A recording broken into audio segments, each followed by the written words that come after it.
Hello friends, നമ്മളിന്ന് വന്നിരിക്കുന്നത് ദുഃഖകരമായ ഒരു കാഴ്ച കാണുന്നതിന് വേണ്ടിയാണ്.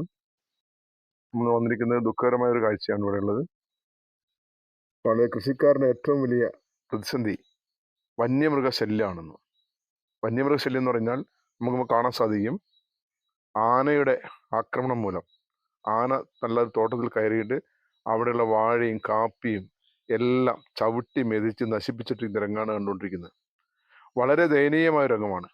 വർഷങ്ങളായിട്ട് 10-40 വർഷത്തോളമായി വെച്ച് പിടിപ്പിച്ച കാപ്പിയും അതുപോലെ തന്നെ കഴിഞ്ഞൊരു വർഷം കൊണ്ട് വെച്ച് പിടിപ്പിച്ച വാഴയും വളരെ മോശമായ രീതിയിൽ ചവിട്ടി ഞെരിച്ച് തിന്ന് അവിടെ ഒടിച്ചിട്ടിരിക്കുന്ന രംഗമാണ് കാണുന്നത്. 1,00,000 രൂപയോളം നഷ്ടം വന്നിരിക്കുന്ന ഈ ഒരു കർഷകൻ വളരെ വിഷമത്തോടെയാണ് സംസാരിക്കുന്നത്. ഈ തോട്ടത്തിൽ നിന്ന് ഫെൻസിംഗ് ഒക്കെ ഇട്ടിട്ടുണ്ട്. പക്ഷെ ആ ഫെൻസിങ്ങിനൊക്കെ ആന അതിജീവിക്കുകയാണ്. അതിനകത്ത് ഈ മരങ്ങളൊക്കെ അടർത്തിയിട്ടിട്ടും പറിച്ചിട്ടിട്ടും മറച്ചിട്ടിട്ടൊക്കെ തോട്ടത്തിലേക്ക് കയറുന്ന സംവിധാനമാണ് നമ്മൾ കണ്ടുകൊണ്ടിരിക്കുന്നത്. ഫെൻസിങ് ഉണ്ടായാലും അവിടെ കടന്നു വരുന്ന രീതി, ഇതിന് ഗവൺമെന്റിന്റെ ഭാഗത്ത് യാതൊരുവിധ പരിഹാര മാർഗങ്ങളും ഇല്ല.